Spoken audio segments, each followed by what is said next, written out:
ایک بندے کا 70 روپے نہیں لگے ہوئے، کسی بندے کا 70 روپے نہیں لگے ہوئے۔ میں کہتا ہوں میں بھی کاروبار کرتا ہوں، بزنس مین ہوں، بالکل کاروبار میں نقصان ہوتا ہے، اگر ہر کاروبار میں پرافٹ ہو تو وہ تو سود ہوتا ہے، لیکن یہ پہلے دن سے کاروبار تھا ہی نہیں، یہ ایک نوسر بازی تھی اور سوچ سمجھ کے انہوں نے ایک سازش کے تحت ہمارے ساتھ نوسر بازی کی۔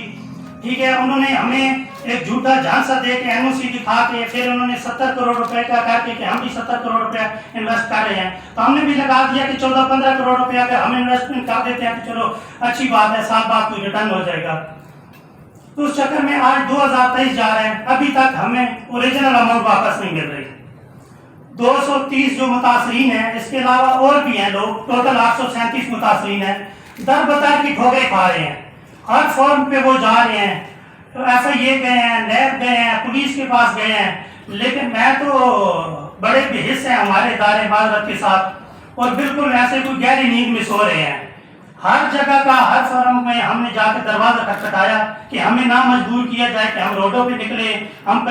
کانفرنس کریں یا ہم ان کے آفس کے باہر احتجاج کریں۔